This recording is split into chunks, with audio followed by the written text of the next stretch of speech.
From the Citizens Bank studio, welcome to the Ricky Matthews Show, coming to you from the Mississippi Delta today, where I'm spending some time up here with my sons and enjoying this great state. I really appreciate you joining us. The feedback for this show continues to be amazing as we continue to celebrate so many people across the great state who are working in the trenches to make Mississippi such a great place to live, work, and play.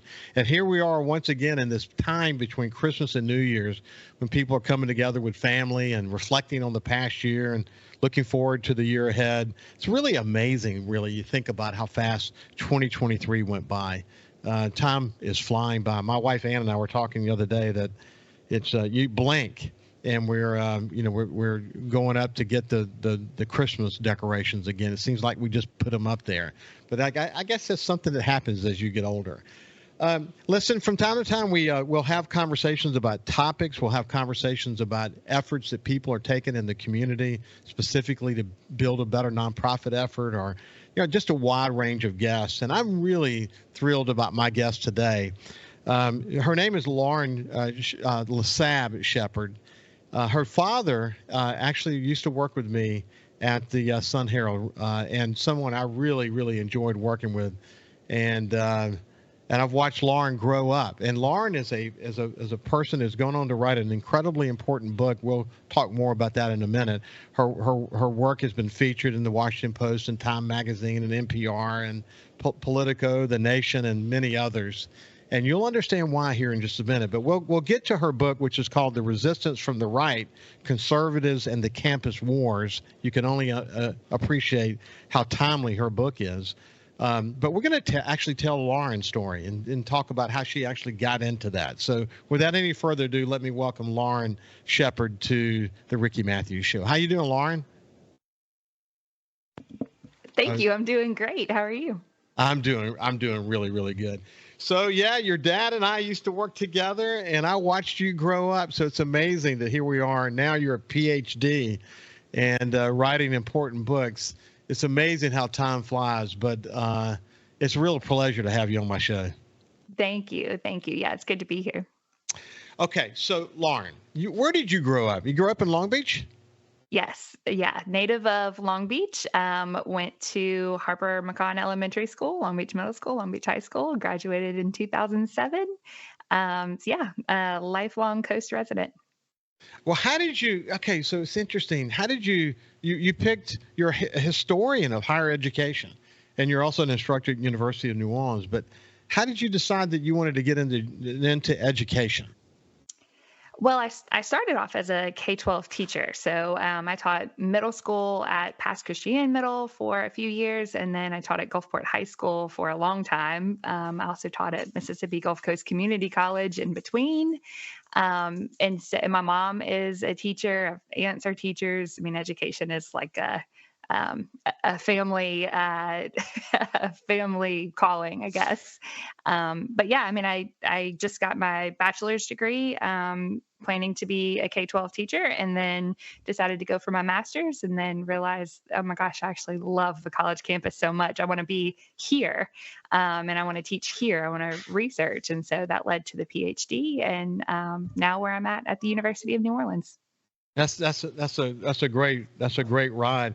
I remember when you were working on your PhD, you would communicate with me from time to time. You'd listen to my show or watch some of the comments that I was making, either on my personal Facebook page or on my show Facebook page, and I realized almost immediately that you're a good thinker, that you're a big thinker, and you worry about the situation that exists in the world today, and you want to have a point of view about it, and more importantly, actually, you want to search for solutions as well. Where did that come from? Well, I know my dad's listening, so we're gonna have to start. We're gonna have to start with a nod to him for that. And I'm being very genuine. I mean, my dad worked at the paper for over 20 years before he retired. And while he wasn't necessarily like writing editorials, he's sort of steeped in that milieu of journalism and asking hard questions and understanding all sides, all angles of important, timely, newsworthy situations. And I mean, growing up as a kid, we always talked politics, and his politics have certainly shaped mine, and even now still influence the things that I'm interested in researching. So yeah, got to give credit to my dad. Well, that's really good to hear. And again, I very much enjoyed working with him at the Sun Herald and love staying in touch with him today. And it kind of blows my mind, to be honest with you, because you reminded me that he used to bring you to work for, bring a kid to work day, and I would see you then. And gosh, does time fly, doesn't it? Yeah, for sure. I mean, that was an annual thing for me growing up. Every April, take your daughter to work day, I would always get excited about doing the tour in that building, which I drive by that building now, and it's so we're talking about time flying, but also the Yeah. changes, the rapid changes, especially in print media. It's just crazy to see that building, you know, in the shape that it is, because I remember what it once was in the 90s and the early aughts, and so I mean, different now. so do I. It's heartbreaking, but I've finished my career out working in the digital media realm, helping companies make the transition to the digital world. In a conversation I had with James O'Byrne yesterday, in fact, we talked about, this year, and actually the number is higher than this now, but as of this particular posting, over 17,000 additional jobs have been lost in news media. And it's incredible. And what's interesting about that is it's not just print publications, it's also TV. It's also some internet startup companies that tried to make a go of it and couldn't make a go of it because they couldn't make the business model work. But the Yeah. digital tsunami certainly killed most newspapers in the country. And the ones that are surviving have either made a tremendous digital transformation, or they have an owner that has been willing to take the losses and continue to contribute. There's an owner such as that in New Orleans. There's one like that in Minnesota. There's one like that, Washington Post, of course. But even the Washington Post, James pointed out to me, they recently announced some buyouts that they're going to be doing. So even with someone who owns the Amazon, you're still not immune to the challenges of the industry. But yeah, it's hard to go drive by the Sun Herald building on DeBees Road and see that empty building, because after Hurricane Katrina, as you remember, it was Camp Hope for us. It was where all the employees came together, and we ran a remarkable effort out of there, not only to cover the community but to help our employees rebuild. And so there's a lot of memories there, man. It's a lot of memories. But things have changed so rapidly. That is for sure. Yeah. It's interesting looking back at your career. You might have taught, but somewhere along the way you realize there's so much more for you. Did you ever think you'd write a book?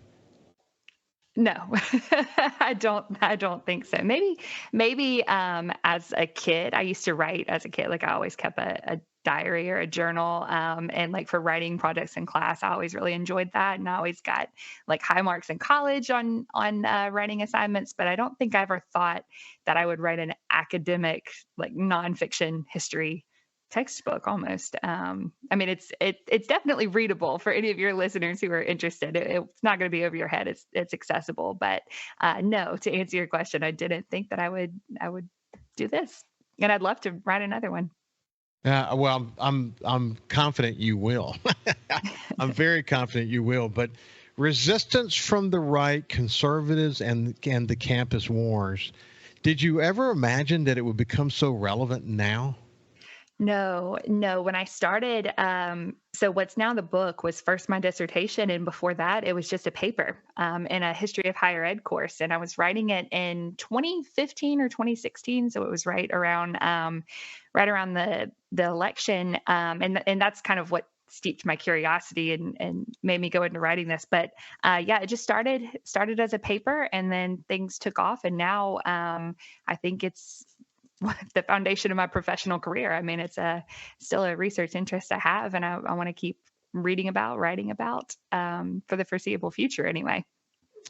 Well, in the next segment, we'll start to actually get into what you're essentially a dissertation the history of this of what's happening on college campuses around the world. But you've been sort of sought after to speak on the subject. Has that surprised you? Oh, absolutely. Yes. Yeah. It's like speaking in national media outlets is extremely intimidating. So yeah, it's been a fun experience. And it still doesn't feel real. It's one of those things where you kind of have to pinch yourself, or maybe it's just imposter syndrome. But it's been a lot of fun to interact with people on your level. Well, look, here's the thing, Lauren, you're good at it. You're very articulate, obviously incredibly educated, but you're really good. You're really good at it, and I'm not surprised that you're sought after. You know, the reality is most conversations are not like the one we're about to have, where we've got plenty of time to really delve. We work in a world of sound bites these days, and from someone in your position, I bet it can be very frustrating to ask a question and have maybe a minute to answer when the real answer is a 30-minute answer. And we won't be able to take 30 minutes, but we will actually be able to get into some of what your book was about, and then how it applies so well now, given what we're experiencing today. Hey, when we come back on the other side, we'll continue our conversation with Lauren Lesab Shepard, and she has a Ph.D. and an instructor at the University of New Orleans, but she also wrote a really important book that we're going to talk about as well. We'll see you after this break. Welcome back to the Ricky Matthews Show. I have my friend Lauren Lesab Shepard. I actually watched her grow up, and we've been in touch with each other in her adult life as she sought her Ph.D., got a Ph.D., became sort of a historian of higher education and an instructor at the University of New Orleans. She wrote an important book, actually, called The Resistance from the Right, Conservatives and the Campus Wars. And I was mentioning to her during the break that the frame that she created can be applied to a lot of what we see on campuses today, specifically as it relates to sort of this Palestinian movement on campus. And we'll eventually get to all of that. But as a result of her book, she's been sought after by the Washington Post and Time Magazine and NPR's All Things Considered and Political and The Nation and The Daily Beast and others.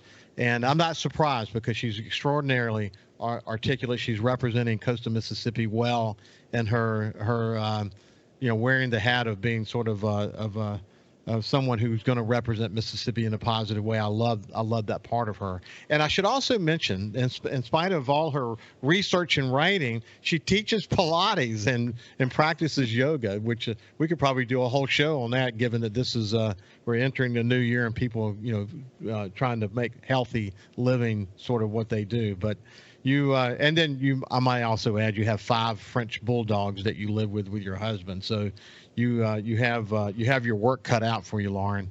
So anyway, Lauren, so why don't we do this? First of all, why don't you kind of give people a sense of what your book is about, and then we'll talk about how it applies to some of the more current events as we get into it. Sure. So my book kind of has 2 theses or 2 arguments. The first one is that when we think about the history of American higher education, especially the 60s, we tend to remember the New Left, right? We remember the campus peace and anti-war movements. We remember calls for Black studies programs and other area studies programs. So the story that I tell is the opposite of that one. It's answering the question, well, what was the campus right doing in response? And so that's one big theme of the book. The second is who these people are. So these are names that many of your listeners will recognize. They're people like Karl Rove. They're people like Jeff Sessions, former Attorney General William Barr. Who else is in the book? Lots of very familiar names, but they're of a generation or a cohort who came into power in the Republican Party and largely overall in American politics in the 70s as a coalition called the New Right. But one of the things that I argue in my book is that actually they were the New Right before they were calling themselves that. They really got their start as college students, as literally teenagers, as 18, 19, 20-year-olds in the 1960s. And so the lessons that they learned, cutting their political teeth, if you will, as college students, are ones that they took with them for 60 years of their careers in politics. Yes, all smart, very smart people, obviously. How do you define right? And how did you define, was it left or liberalism? Oh gosh. So the way that I define the right in my book is borrowed from another historian, Corey Robin, who has written many books on conservatism. But essentially, he categorizes conservatives as people who are traditionalist, people who have a preference for maybe the ways of the past, for certain social orders. And so I borrow from his definition, but of course I have to tweak it because I'm applying it to college students. And so it's fitting a very specific demographic. And I'm really broad with the definition. So not only do I include the traditionalists, I also include libertarian students. I also include conservative intellectuals, activists, and I even include the far right. So another familiar name that your listeners may be familiar with, especially if they're residents of Louisiana, is David Duke. He was also a college student, and he sort of made a big show on campuses. He was a student at LSU, but he had a big incident at Tulane in 1969, and so he makes an appearance as well. So I try to get everything right of center. It's a big tent. It is a big tent. So, what made you select this as a topic? Yeah, so before the break, I kind of mentioned that this started off as a paper, and so the context for this is I was taking a history of higher ed course, and we were reading about the major college upheavals, especially in 1968 and 1969, and then Kent State in 1970. And I was thinking, like, because we were getting ready for the next presidential election, I was thinking, like, Donald Trump would have been at Fordham in 1968. So where does he appear in the campus wars? And he actually was not very active as a student in any political organizations. He got a couple of draft deferments, so he never went to Vietnam. He wasn't doing battle with peaceniks or hippies on campus, so he didn't appear anywhere in the record. But some of the other names I mentioned earlier did, and so that was just like a thread that I just wanted to keep pulling on and seeing, like, well, how far back does this go? Who else do I recognize that I don't know about, and that whose story hasn't been told? So that's it just took off from there. Hey, when you did your research, did you focus on specific schools, or did you try to gather data on colleges across the United States?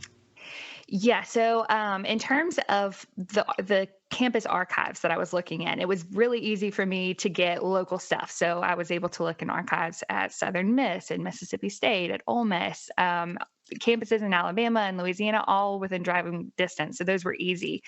It was harder to go some other places, but what really helped is there is sort of a central repository for some of these campus organizations that I focus on, like the College Republicans and others. So I was able to go to those archives, which kind of gave me a broader national view. And then the thing that was actually most helpful is I interviewed almost 60 different people who were activists.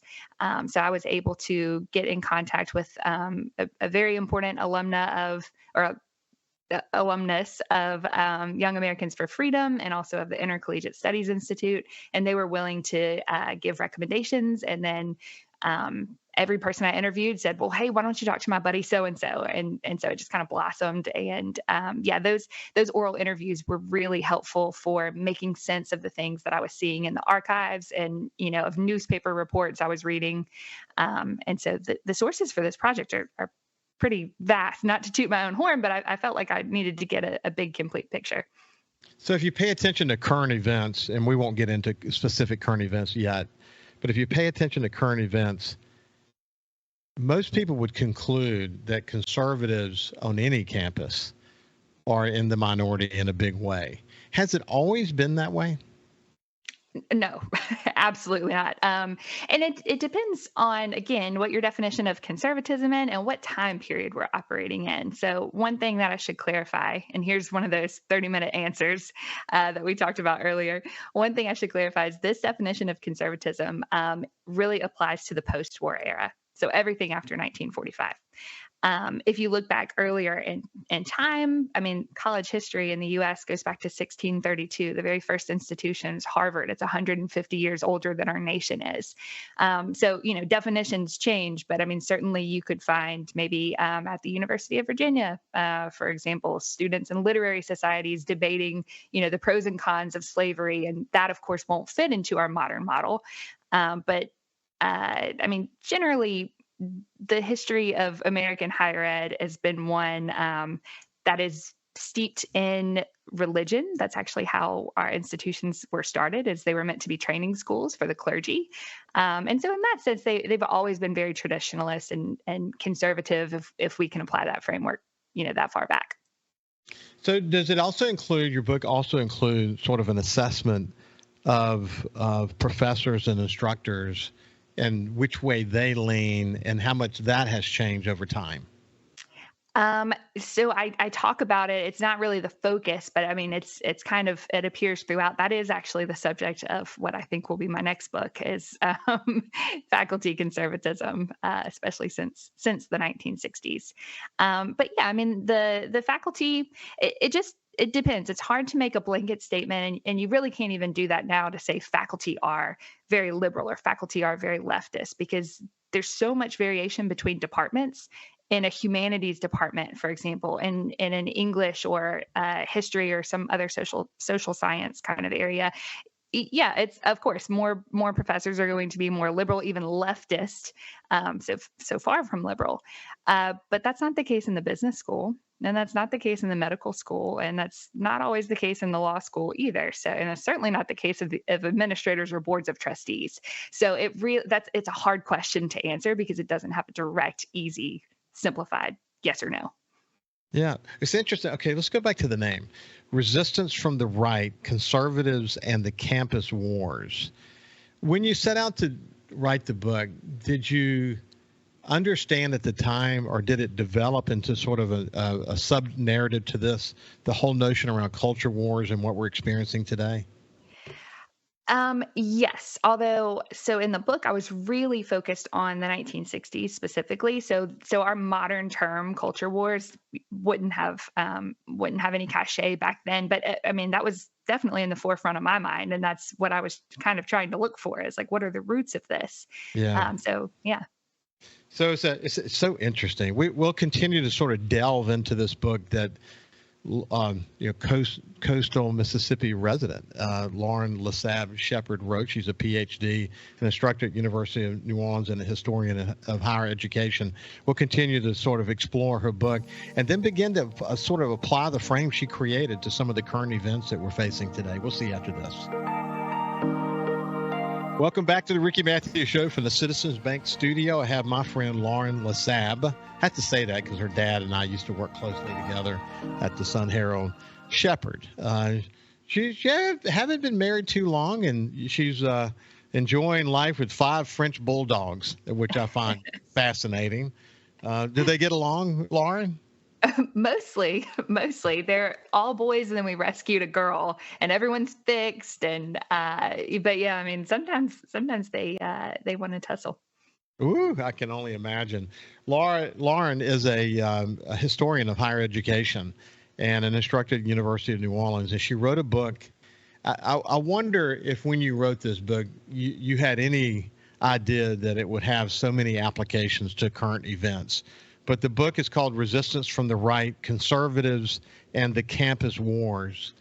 And you go back, you've made it very clear, it's a very specific amount of time. You finished the book, was it in 2022? Is that when you finished the book, or 2020? Yes. So I finished writing the dissertation and defended my PhD in February of 2020, right before COVID lockdowns. So Yeah. I just missed the Zoom defenses that a lot of people in my cohort had to do. So I actually got to do that in person. And then, so for listeners who may not be familiar, you can't just publish your dissertation. Presses don't want that. They don't want to publish a dissertation. They want to publish a readable book that's accessible to wide audiences. I had to do lots of revision, lots of rewriting, and lots of condensing. The dissertation was like 300 pages. So to tell a nice coffee table story, and yeah, so that I finished writing that in 2022, and then it came out in print in August of this year. And then I just got word yesterday that the audiobook is now available as of December 2023. So. Oh, that's awesome. Congratulations on that. You had to have imagined when you wrote the book that, current events the political situation, the division in our world, the polarizing divisions that we face, the role that social media plays, certainly, certainly, world events like the war in Gaza, for example, that there's so many applications to this frame that you created to current events that it was going to create an opportunity for you to either update the book or do a different book that builds off of what you wrote before. But did you have any idea when you wrote it that it would become sort of this living document that needs to be updated in the way that it is being needed to be updated? Not at all. I thought I was telling a nice little neatly packaged story about the 1960s, and it was just going to, stay in that context. And it has turned into something quite different. Um, but yeah, it's interesting that you bring up social media because most of the students that I talked about, one of the things that they were most involved in during their time on campus was their student newspaper. Lots of student journalists there. In fact, I can recall one. I hope he doesn't mind me using his name, but this is someone that you'll know. Stan Tyner was a Yeah, yeah, student of course. journalist. Yes. Yes, Yeah. yes. So, although I should probably clarify too, when I reached out to Stan to ask me, tell me about your time writing, because I saw his name on the masthead for a Young Americans for Freedom publication, and so I reached out to him because I knew who he was through my dad, and he said, I don't recall that at all. I never wrote anything for Young Americans for Freedom. They just put my name on the masthead. And, his politics have changed somewhat since his time in the war, obviously serving in Vietnam. But yeah, I mean, student journalism was alive and well. Of course, they didn't have cell phones. Of course, there was no social media, but that was their version of it. And they were very prolific on during their time as students. So how did you come to call it the campus wars? What was taking place that caused you to sort of characterize it that way? So that was actually a press decision. The original title of my dissertation was "Resistance from the Right: Conservative Forces in American Higher Education, 1967 and 1970." Something really long and wordy like that. And then the very smart marketing team at the press said, no, we can't do this. We need something bite-sized and marketable. So it became the campus wars. But that's, that phrase does mean something. So the campus wars refers to the sort of back and forth that students on the right had with students on the left, and also with administrators, and also with, local people who lived in their college towns.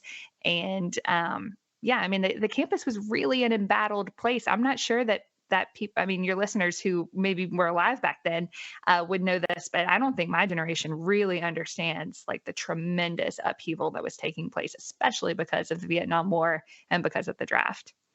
Yeah, it was a very, very difficult time for America, frankly, and a lot of the dissension came out of the colleges, and you learned that extraordinarily well. Isn't it interesting, because you talk about people like Karl Rove, for example.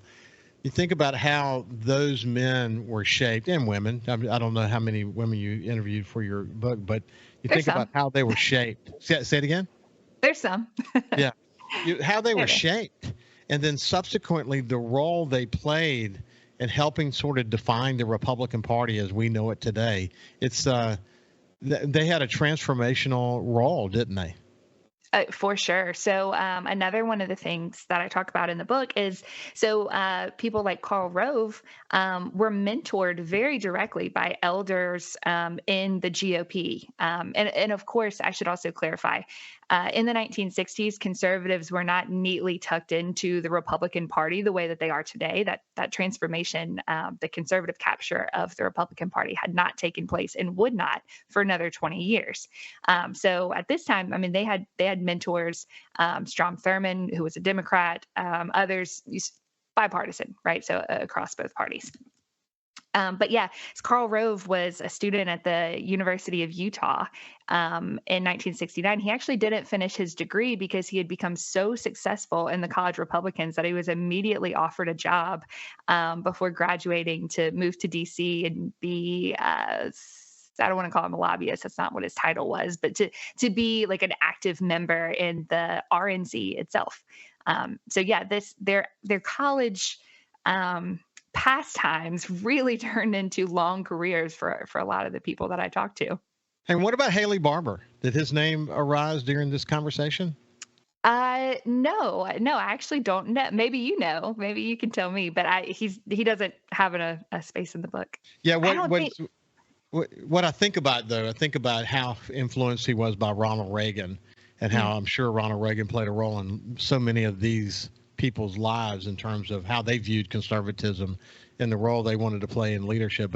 But in my conversation with Haley, the time he spent in the White House, and listening to him talk about how Ronald Reagan understood how bipartisan efforts need to take place. And I've often talked about, and Haley has talked about on this show, the way he and Tip O'Neill used to, after debating all day, used to have a drink together at night and talk about how they were going to move America forward. We miss those days, but Haley Barbour was there and present and observed these conversations and learned deeply from them.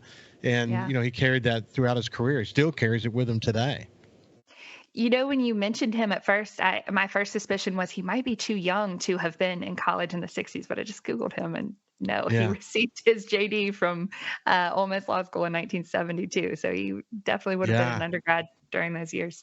Yeah, it'd be interesting. And fast forward after Hurricane Katrina, when we had the opportunity to meet with the president so many times, Karl Rove was right there with him when we would meet. Gosh, it's amazing the roles that these characters played. You think about, like, when you're called to by all of these major media that want you to come on, do they want you to talk about it within the context of the time frame that you wrote about, or do they want you to sort of apply the frame that you wrote about on current events? Oh yeah, yeah. A lot of any media inquiries that I've had recently have been about, can you help us understand, for example, the hearings that took place earlier this month regarding the presidents at MIT and Penn and Harvard. So I mean, they're wanting practical, like, what does this mean for us today? For sure.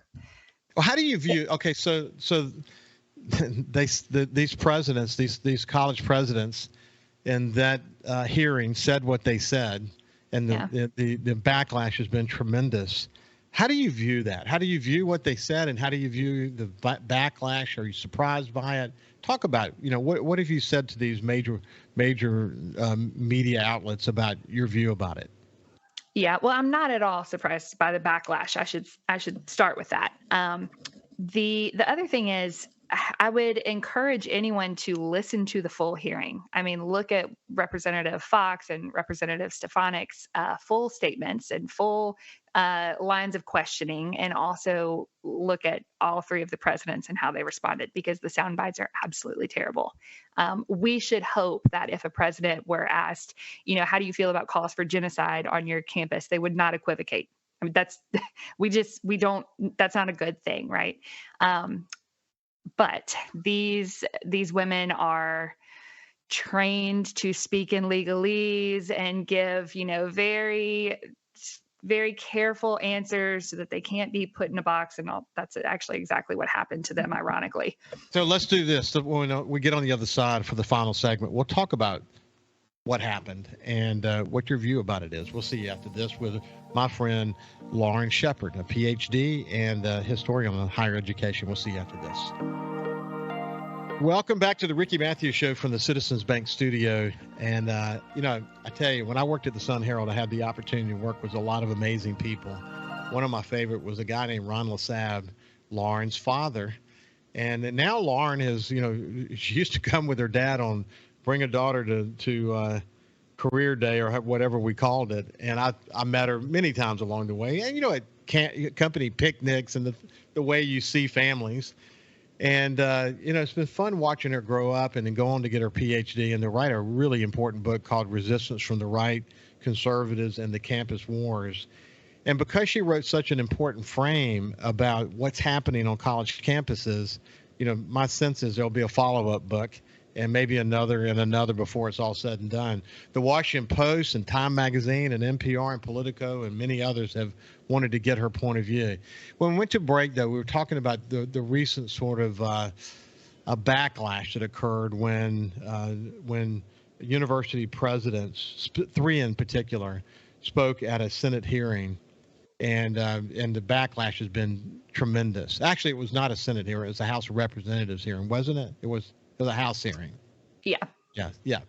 And so the backlash has been pretty significant. The fact that they weren't able and ready to just denounce any calls for genocide. And as Lauren was saying when we went to break, they're taught to talk in sort of legalese.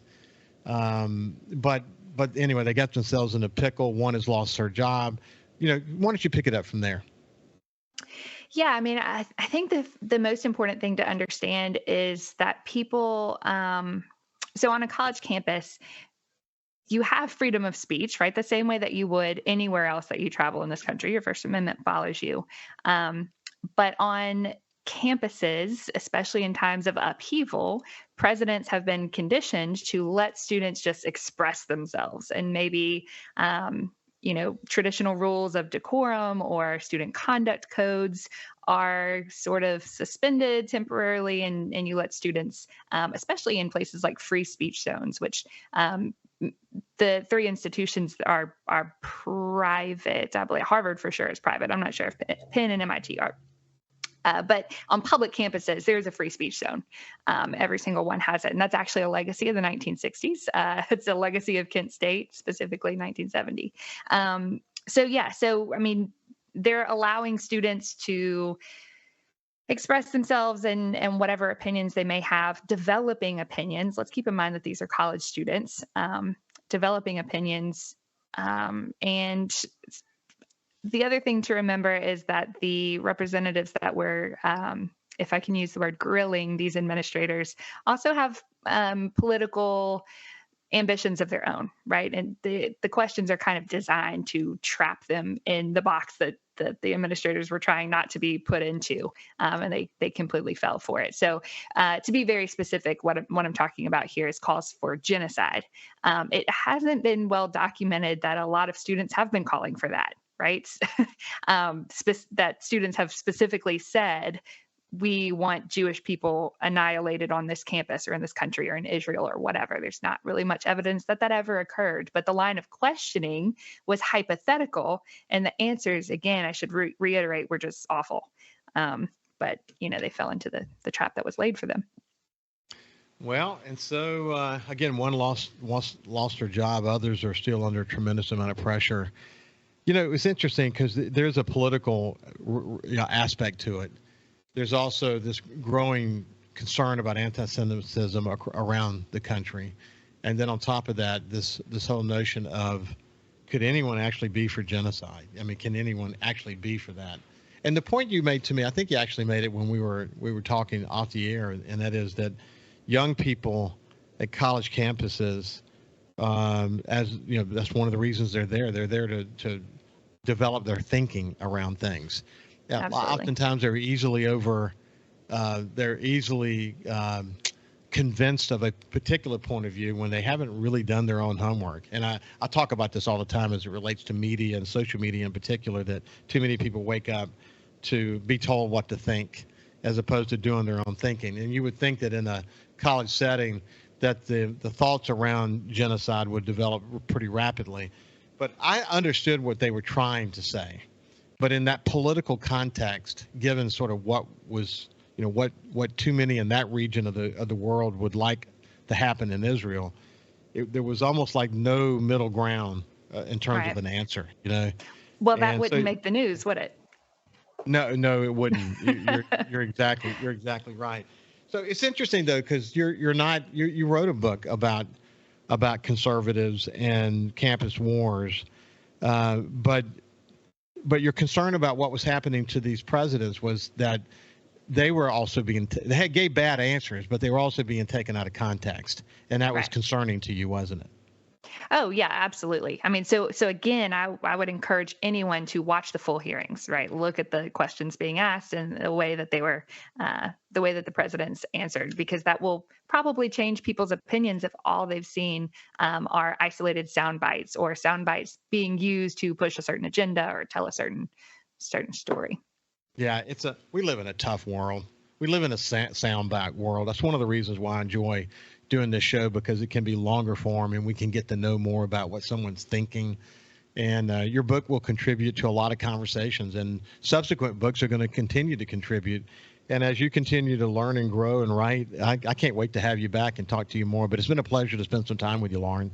Yes, absolutely. You too. And I'll be glad to come back anytime. I can't wait. You're very, very articulate and very smart, and it's a pleasure to have you on. This has been Lauren Lasab Shepard. She's a Ph.D. and an instructor at the University of New Orleans, and someone I really enjoy getting to know better today. So have a great day, and we will see you tomorrow.